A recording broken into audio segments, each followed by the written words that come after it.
ईद के बाद एहतजाज की फाइनल कॉल पाकिस्तान तहरीक इंसाफ ने एक बार फिर से देने का फैसला किया। सोच रही है पाकिस्तान तहरीक इंसाफ कि ईद के बाद एहतजाज किया जाएगा। हुकूमत तैयार है?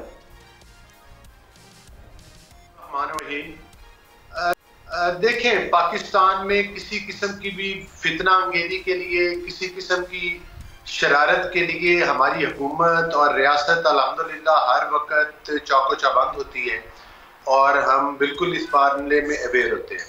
अगर तो आप पॉलिटिकल स्ट्रगल की बात करें तो हर पार्टी का बुनियादी हक है, लेकिन शर्त यह है कि वो पुरअमन होनी चाहिए। लेकिन ये हमारी बदकिस्मती है कि कुछ सियासी पार्टीज ने जो है वो कुछ तो नहीं बल्कि एक पॉलिटिकल पार्टी ने जो सियासी रूप धारा हुआ है और उस रूप के पीछे में असल में फितना अंगेजी है, पसंदी है, इश्तियाल अंगेजी है।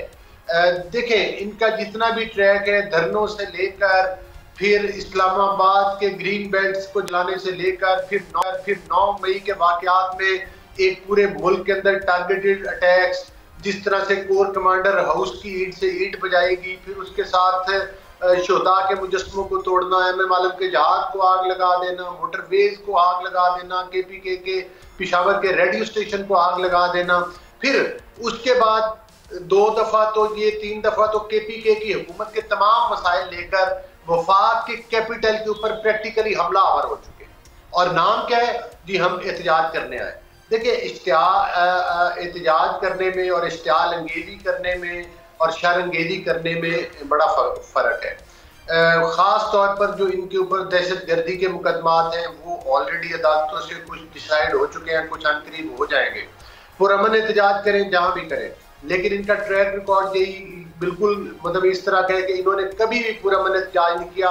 मैं ख़ास तौर पर आपके प्रोग्राम की वसातत से जिक्र करूँगा इनके उस वाक़या का जब ये इस्लामाबाद के ऊपर हमलावर हुए तो RPO रावलपिंडी और IG इस्लामाबाद ने जो इनसे जदीद किस्म का बेतहाशा असलहा पकड़ा गया, उन्होंने अपनी मेज़ों पर सजा कर जो है पूरी कौम को दिखाया कि ये इनका असल किरदार है। किलों वाली लाठियां लेकर आए थे, KPK गवर्नमेंट से वो शेलिंग का सामान लेकर आए थे। तो ये कौन सा एहतजाज है? आपके पड़ोसी मुल्क इंडिया में 50 रियासतें हैं उनकी, आपने कभी सुना है कि और हर मुख्तलिफ पार्टी की हुकूमत है कि कभी उन्होंने वफाक के ऊपर हमला कर दिया होगा? जी, ये जो कहते हैं कि आग लगा दो, जला दो, सर पे कफन बांध के आ रहे हैं, गोली का जवाब गोली से देंगे, तो इनका असल मकसद यही होता है कि हम रियासत को सिरनगू खुदा न खास्ता करें और हम अपनी शरारतों के जरिए, हम अपनी इश्तियाल अंगेजी के जरिए पाकिस्तान के मैंडेट पर उसी तरह से काबिज हो जिस तरह से हमने 2018 में हुए थे इलेक्शन RTS सिस्टम के जरिए चोरी करके। लेकिन इंशाअल्लाह ताला हम बिल्कुल तैयार हैं कि एहतजाज करें। पुरअमन एहतजाज होगा तो ज़रूर करें, अगर पुरतशद्दद एहतजाज की तरफ आए तो फिर रियासत और हुकूमत भी अपना कानूनी हक रखती है इनको रोकने। आपने कहा हम तैयार हैं, पाकिस्तान तहरीक इंसाफ एहतजाज कर सकती है। PTI के जो शिकवे शिकायत हैं वो ये होते हैं कि पंजाब हुकूमत जैसी हम एहतजाज की कॉल देती है हमारी क़यादत के ख़िलाफ़ कार्रवाइयाँ शुरू कर देती है। क्या कार्रवाइयों के लिए तैयार है या एहतजाज से निपटने के लिए तैयार है?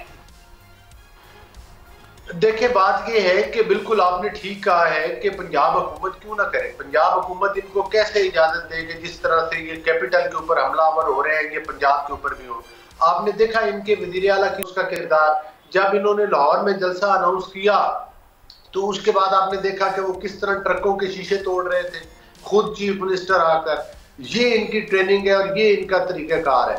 हम पंजाब में इनको वही एडवेंचर जो ये पहले कर चुके हैं ऑलरेडी, हम वो एडवेंचर इनको दोबारा तो नहीं करने देंगे ना। जिस तरह से इन्होंने लाहौर में कोर कमांडर हाउस के ऊपर हमला किया और दीगर इमारतों के ऊपर हमला किया था, क्या समझते हैं कि इनको दोबारा इजाजत दे दे? कतई तौर पर नहीं दी जाएगी।